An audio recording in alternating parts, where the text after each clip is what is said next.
Selamat pagi rekan-rekan, hari ini kita akan mempelajari keamanan informasi, dasar-dasar keamanan informasi, ancaman, dan perlindungan. Tujuan pembelajaran hari ini, mahasiswa dapat menganalisis dasar-dasar keamanan informasi, mengidentifikasi dan menganalisis ancaman yang ada, serta merumuskan strategi perlindungan yang efektif.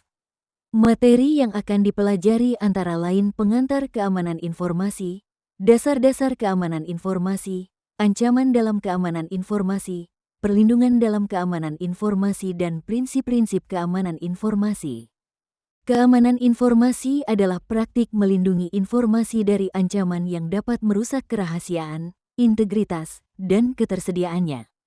Tujuannya adalah untuk memastikan bahwa data yang dimiliki organisasi atau individu tetap aman dari akses tidak sah, perubahan, atau penghancuran.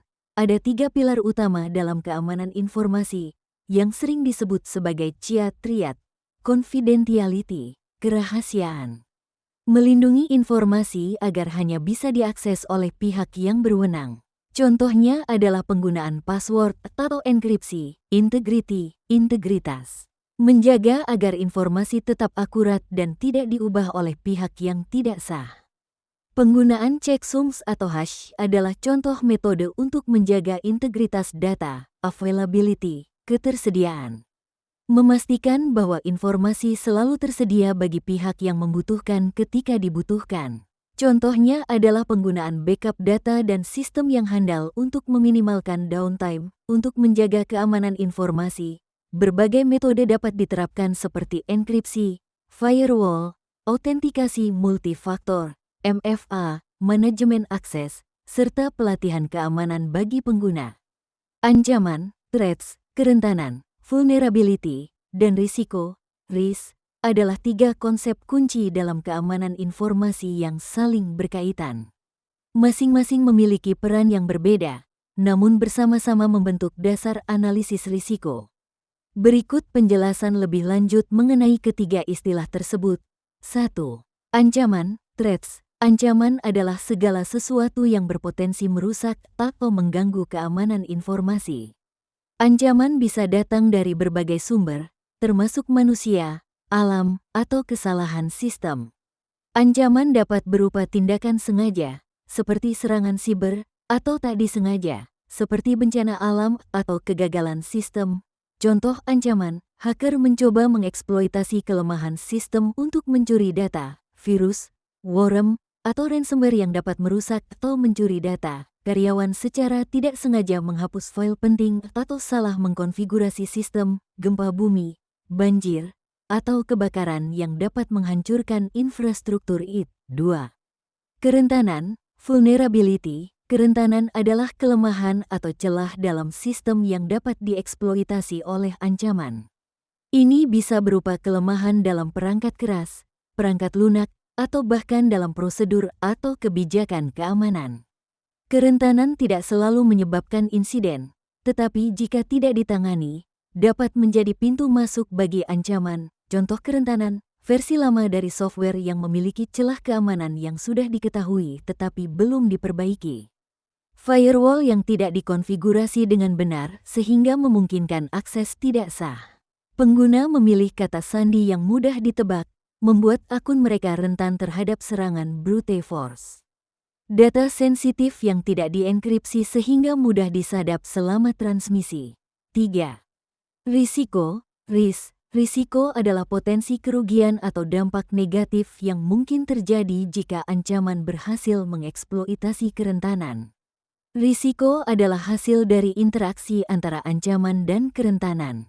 Risiko bisa dinilai berdasarkan 2 faktor: seberapa besar kemungkinan ancaman akan terjadi dan seberapa besar dampak yang akan ditimbulkannya. Jika ancaman tinggi tetapi kerentanannya rendah, risikonya mungkin rendah. Namun, jika baik ancaman maupun kerentanan tinggi, risikonya akan signifikan. Contoh risiko, jika sistem database pelanggan memiliki celah keamanan, kerentanan, dan hacker mencoba mengeksploitasi. Ancaman, ada risiko data pelanggan akan dicuri, yang dapat menyebabkan kerugian finansial dan reputasi bagi perusahaan. Jika tidak ada backup data, kerentanan, dan terjadi bencana alam seperti kebakaran, ancaman perusahaan berisiko kehilangan seluruh data pentingnya. Malware adalah singkatan dari malicious software atau perangkat lunak berbahaya yang dirancang untuk merusak, mengganggu, mencuri, atau mengambil alih sistem komputer, jaringan, atau perangkat. Malware dapat disebarkan melalui email, unduhan file, website yang terinfeksi, atau bahkan perangkat USB. Jenis-jenis malware, virus, program yang dapat mereplikasi dirinya sendiri dan menyebar dari satu komputer ke komputer lain. Worm, malware yang dapat menyebar secara mandiri tanpa perlu menempel pada program lain. Trojan horse, malware yang menyamar sebagai aplikasi yang sah untuk menipu pengguna agar menginstalnya. Setelah diinstal, Trojan dapat memberikan akses bagi penyerang untuk mengendalikan perangkat, ransomware, malware yang mengenkripsi data korban dan menuntut pembayaran tebusan agar data tersebut bisa dipulihkan. Spyware, malware yang memantau aktivitas pengguna secara diam-diam dan mengirimkan informasi sensitif seperti kata sandi atau data pribadi ke pihak ketiga. Adware, malware yang menampilkan iklan berlebihan kepada pengguna. Beberapa jenis adware juga bisa mengumpulkan informasi pribadi pengguna tanpa izin. Serangan DOS adalah bentuk serangan siber yang bertujuan untuk membuat suatu sistem, layanan, atau jaringan tidak dapat diakses oleh pengguna sah dengan membanjiri sistem dengan lalu lintas data dalam jumlah besar dari berbagai sumber. Serangan ini dilakukan secara terdistribusi, artinya penyerang menggunakan banyak perangkat yang terinfeksi, dikenal sebagai botnet, untuk melancarkan serangan secara simultan. Penyerang menggunakan botnet, yaitu jaringan perangkat yang terinfeksi malware, yang kemudian diatur untuk mengirimkan sejumlah besar permintaan, request, ke server target. Akibatnya, server kewalahan menangani permintaan yang sangat tinggi, hingga tak bisa merespons permintaan pengguna sah, atau bahkan mengalami crash. Jenis-jenis serangan DOS, volumetric attack, membanjiri bandwidth server target dengan lalu lintas data dalam jumlah besar. Protocol attack, mengeksploitasi kelemahan dalam protokol jaringan untuk membanjiri sumber daya target, seperti firewall atau load balancer. Application layer attack, menyerang lapisan aplikasi, biasanya dengan mengirimkan permintaan yang tampak sah namun dalam volume besar, sehingga aplikasi tidak bisa menangani semua permintaan. Insider threat adalah ancaman terhadap keamanan informasi yang berasal dari individu yang memiliki akses ke dalam sistem organisasi, seperti karyawan, kontraktor, atau mitra bisnis. Ancaman ini bisa berupa tindakan berbahaya yang disengaja atau ketidaksengajaan yang menyebabkan kebocoran atau kerusakan data. Insider jahat, malicious insider. Seseorang yang secara sengaja mencuri atau merusak informasi organisasi untuk kepentingan pribadi, seperti keuntungan finansial, balas dendam, atau sabotase. Seorang karyawan yang mencuri data rahasia perusahaan untuk dijual ke kompetitor. Insider lalai. Negligent insider. Seseorang yang tidak sengaja membahayakan keamanan informasi organisasi karena kesalahan atau ketidaktahuan. Karyawan yang tanpa sengaja mengirimkan email yang berisi data sensitif ke alamat email yang salah. Third party insider. Ancaman yang berasal dari individu eksternal yang memiliki akses ke sistem organisasi, seperti vendor atau kontraktor. Mitra bisnis yang tidak mengamankan akses mereka dengan baik dan menyebabkan kebocoran data. Firewall adalah perangkat atau perangkat lunak yang berfungsi sebagai penghalang antara jaringan internal yang aman dengan jaringan eksternal yang tidak aman, seperti internet. Firewall mengontrol lalu lintas data yang masuk dan keluar dari jaringan berdasarkan aturan keamanan yang telah ditetapkan, dengan tujuan untuk mencegah akses yang tidak sah dan melindungi sistem dari ancaman berbahaya. Fungsi utama firewall, memfilter lalu lintas jaringan.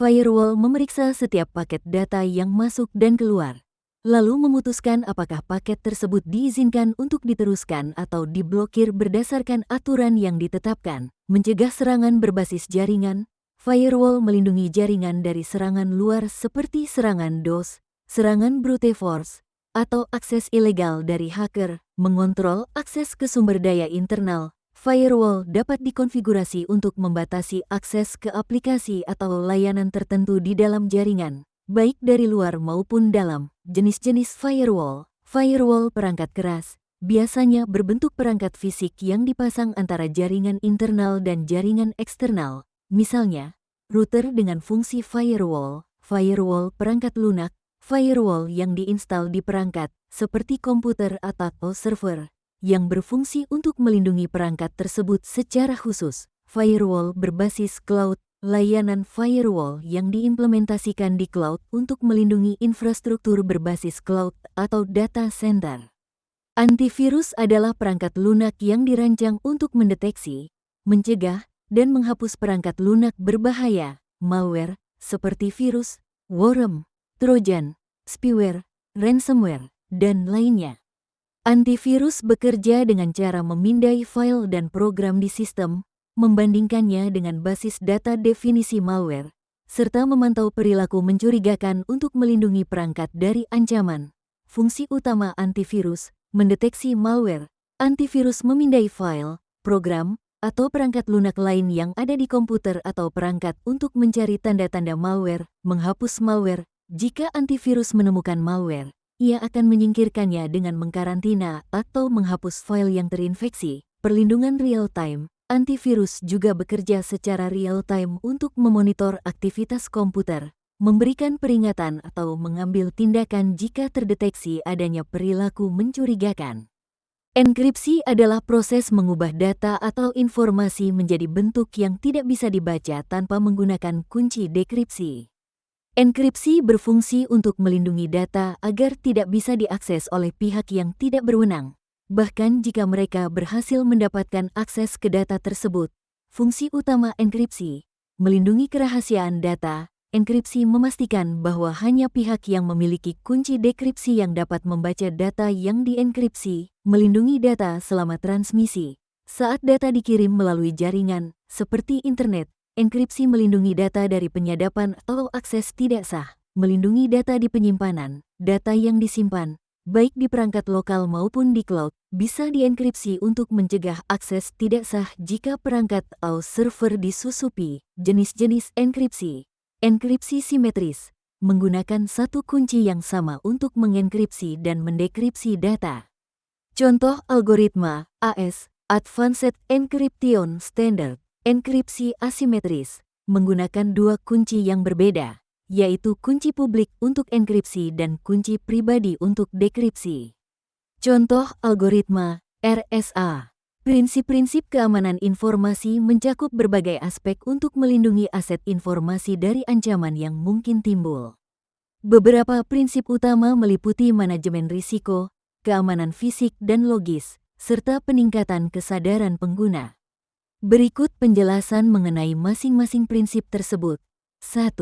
Manajemen risiko. Manajemen risiko dalam keamanan informasi adalah proses sistematis untuk mengidentifikasi, menilai, dan mengelola risiko yang berpotensi memengaruhi keamanan aset informasi. Tujuannya adalah meminimalkan dampak negatif dari ancaman dengan cara mengambil tindakan pencegahan yang sesuai. Langkah-langkah manajemen risiko: identifikasi risiko, mengidentifikasi aset informasi yang perlu dilindungi, serta ancaman dan kerentanan yang dapat memengaruhi aset tersebut. Penilaian risiko, menilai kemungkinan terjadinya ancaman dan dampaknya jika terjadi, termasuk menghitung risiko berdasarkan tingkat kerentanan yang ada. Pengelolaan risiko, memilih metode untuk menangani risiko, seperti mengurangi, mitigasi, menerima, acceptance, mengalihkan, transfer, misalnya dengan asuransi, atau menghindari risiko. Pemantauan dan evaluasi, melakukan pemantauan berkala untuk memastikan bahwa pengendalian risiko tetap efektif dan sesuai dengan perubahan dalam lingkungan atau ancaman. Contoh, jika ditemukan bahwa sistem IT perusahaan rentan terhadap serangan siber, tindakan mitigasi risiko yang dapat diambil adalah dengan menerapkan pembaruan perangkat lunak secara berkala, meningkatkan sistem keamanan, atau menerapkan firewall yang lebih kuat. 2. Keamanan fisik dan logis. Keamanan fisik dan logis mencakup upaya untuk melindungi sistem dan aset informasi baik dari ancaman fisik maupun digital. Keduanya saling melengkapi dalam melindungi keseluruhan infrastruktur IT, keamanan fisik, keamanan akses fisik, melibatkan perlindungan terhadap lokasi fisik di mana data atau perangkat keras, server, komputer, pusat data, disimpan. Ini termasuk penggunaan kartu akses, penjagaan fisik, CCTV, dan sistem alarm untuk mencegah akses fisik yang tidak sah, proteksi terhadap bencana, perlindungan dari kejadian seperti kebakaran, banjir, gempa bumi, atau kegagalan perangkat keras yang dapat merusak aset informasi. Pengamanan peralatan IT melibatkan pelindung fisik untuk perangkat keras seperti kabinet yang terkunci, rak server yang aman, dan perangkat keras portabel yang diamankan dari pencurian. Keamanan logis, kontrol akses digital, mengatur siapa yang dapat mengakses sistem informasi melalui penggunaan kata sandi, autentikasi ganda, 2FA, enkripsi, dan metode lain untuk memastikan hanya pengguna yang sah yang memiliki akses ke data atau sistem. Keamanan jaringan, mengamankan lalu lintas data dalam jaringan menggunakan firewall, VPN, dan enkripsi untuk memastikan bahwa data yang dikirim atau diterima tetap aman.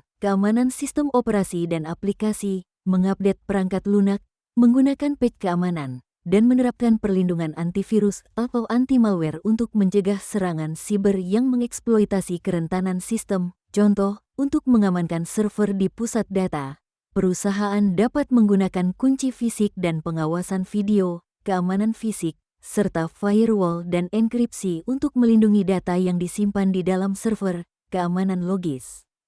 3. Peningkatan kesadaran pengguna. Peningkatan kesadaran pengguna, user awareness, adalah prinsip yang menekankan pentingnya edukasi dan pelatihan pengguna mengenai keamanan informasi. Pengguna seringkali menjadi titik paling rentan dalam rantai keamanan, sehingga penting bagi mereka untuk mengetahui praktik terbaik dalam menjaga keamanan data. Tujuan utama peningkatan kesadaran pengguna, mengurangi risiko kesalahan manusia, memberikan pelatihan kepada pengguna tentang cara mengidentifikasi ancaman siber seperti phishing, malware, atau social engineering, serta menghindari kesalahan yang dapat membahayakan data, membangun budaya keamanan. Dengan meningkatkan kesadaran tentang pentingnya keamanan, organisasi dapat menciptakan budaya yang proaktif dalam melindungi aset informasi. Peningkatan tanggung jawab pribadi, membantu pengguna memahami bahwa mereka memiliki peran penting dalam melindungi data organisasi dan bagaimana tindakan mereka dapat mempengaruhi keseluruhan keamanan informasi. Contoh kegiatan peningkatan kesadaran, pelatihan rutin, mengadakan sesi pelatihan yang mengajarkan praktik terbaik dalam keamanan siber, seperti cara membuat kata sandi yang kuat, mengenali email phishing, dan pentingnya menggunakan VPN saat bekerja dari jarak jauh. Simulasi serangan phishing, mengadakan simulasi untuk menguji kemampuan karyawan dalam mendeteksi email atau serangan siber yang berpotensi membahayakan data. Kampanye internal, mendistribusikan materi edukasi seperti panduan keamanan atau poster yang mengingatkan pengguna untuk selalu waspada terhadap ancaman. Contoh, karyawan dilatih untuk tidak membuka lampiran email dari pengirim yang tidak dikenal, untuk menggunakan kata sandi yang kuat dan unik, serta untuk melaporkan aktivitas mencurigakan di sistem kepada tim IT. Sekian dan terima kasih atas perhatiannya. Jangan lupa like, komen, dan subscribe.